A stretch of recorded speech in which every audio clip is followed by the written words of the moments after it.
Welcome to Post Game Live. Friday night in Capital One Arena, the New York Knicks visiting D.C. after a strong performance against the Bulls. Tonight, another kind of gritty, grindy game. Wizards were up 3 at the half. Unfortunately, down the stretch, not enough time to turn this into a dub for D.C. So the final score, as you see right there, 112-108. Kyle Kuzma with a season high 40 points, albeit in a loss. That's the coach, Jimmy Patos. I'm Wes Hall. Thanks for hanging out with us after the game. Coach, a lot to be discussed in this one. You and I kind of talked off camera about some of our thoughts, but I'd like you to share with the people your assessment of tonight's game. It was a gritty comeback by us. You don't give up. We did not have a great start to the second half, okay? Rui was 0 for 5 in the first half, but he didn't give up. Porzingis clearly stronger and didn't give up. Kuzma carried the weight. No Monte Morris hurt tonight. Jalen Brunson had 33 points. Our starting point guard who doesn't turn the ball over didn't get to play. This is welcome, but we need Bradley Beal back. We all know we're waiting. Bradley Beal back might be back against the Knicks next Wednesday.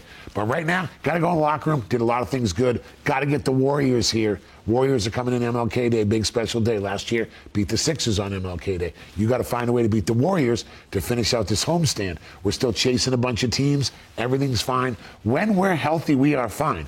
It's a lot of bodies the Wizards didn't have tonight, Wes. Indeed, Coach. 2 minutes, including a starting point guard where everything, runs through.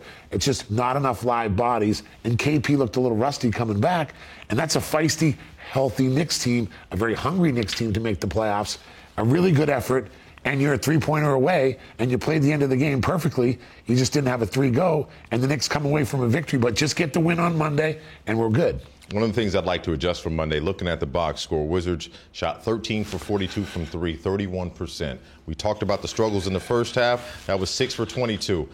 I said it off camera, but I'll say it here. My opinion is sometimes when it's not dropping from deep, you attack the rim. You put them in foul trouble. Same thing worked for us when we were playing against the Bulls. Why were they not able to make that adjustment? Well, Chris Miller pointed it out. It's his fault. No, I'm just kidding. Miller pointed it out. This is a healthy big team with Mitchell Robinson and Randall, and they kind of won the battle of the Knicks won the battle in the paint. I thought the play of the game was when Gafford went out. I'm a huge Gafford fan, as are you. Gafford protects Porzingis. He's our tough guy. He went out, and the Knicks started attacking the paint. Once again, that's another health issue. Gafford's now out. Okay, he played the last 17 seconds, but he didn't play in the end of the third or the fourth quarter, and the Knicks exploited it. And they went inside and got a lot of and-ones. That's okay. We'll get better. We'll adjust to that.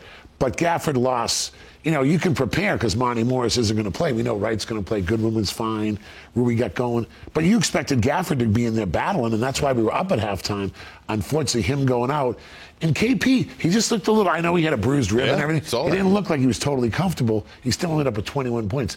What Kuzma did, I hope everybody knows out there how well this guy's playing. He deserves to be an all-star. 40 points tonight, 7 rebounds, 7 assists, playing hard, playing all the hard.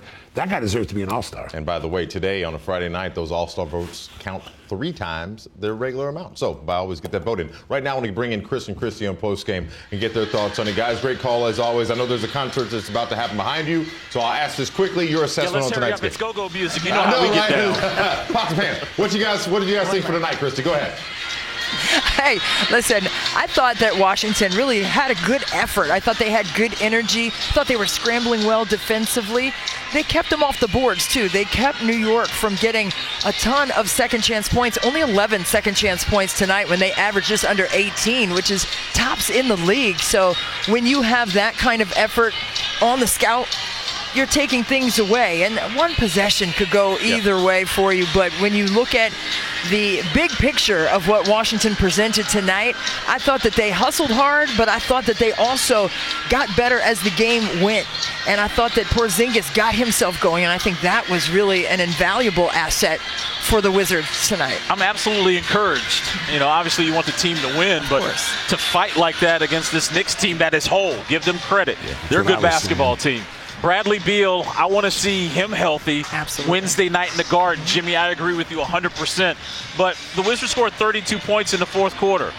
Porzingis and Kuz scored 30 of those 32. Only Hachimura scored those other 2 points. Another thing that really kind of stood out to me, guys, is you look at the paint points. I thought the Knicks were really good down low. That Randall dunk, I'm with you, Jimmy, really kind of set the tone of physicality. They outscored the Wizards 50-28 in paint points. But again, I'm encouraged because I like the fight tonight. Yes. But I want to see Washington whole Wednesday in the Garden.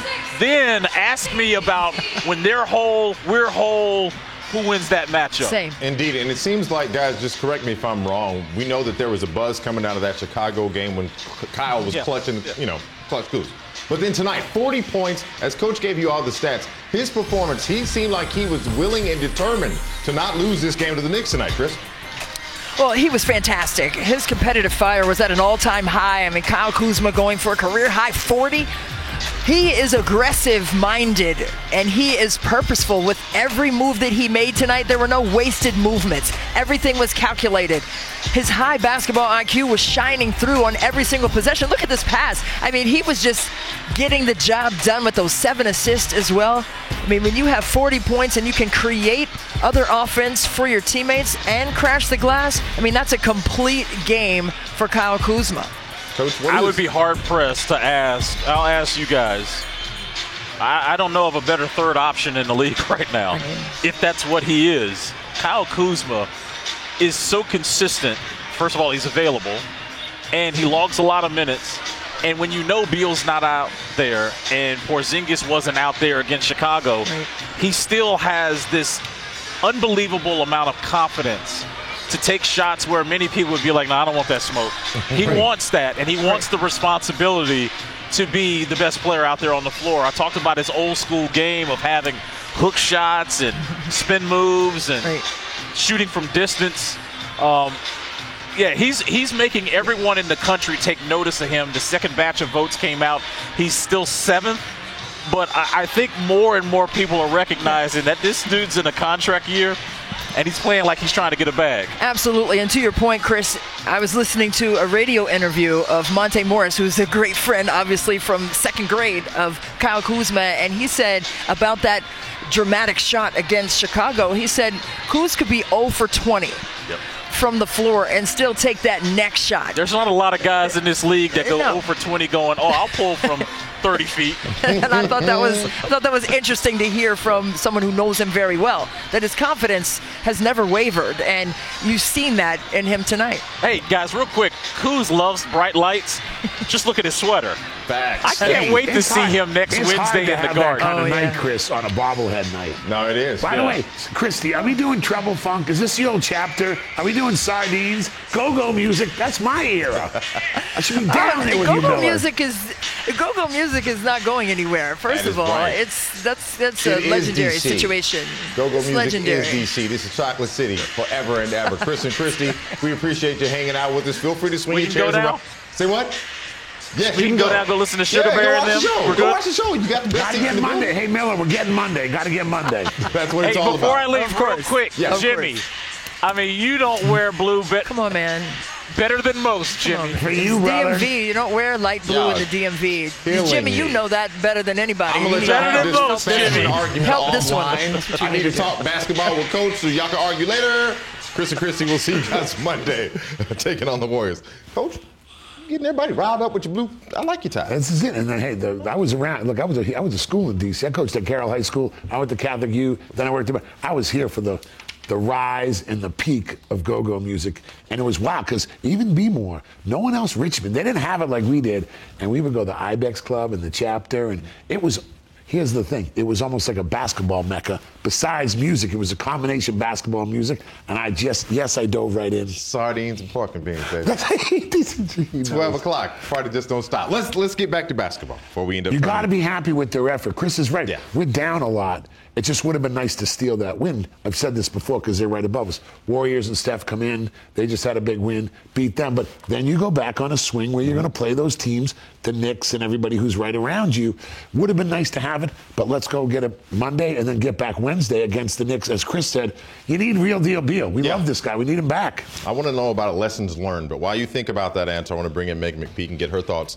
An assessment on the game tonight. Megan, this is another one of those kind of grind-out games where the Knicks, they don't play a beautiful style of basketball. They just kind of keep punching you as much as they can and wait for you to give up. What was your assessment of this game tonight?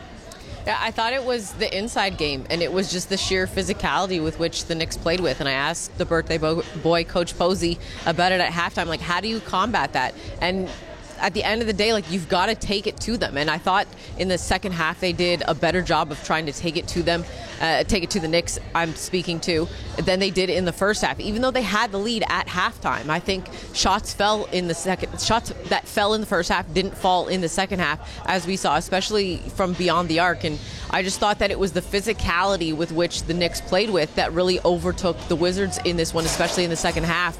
And you look at the points in the paint, you allow a team to score 50 points in the paint, it's going to be tough. And they did that using the physicality with which they play with.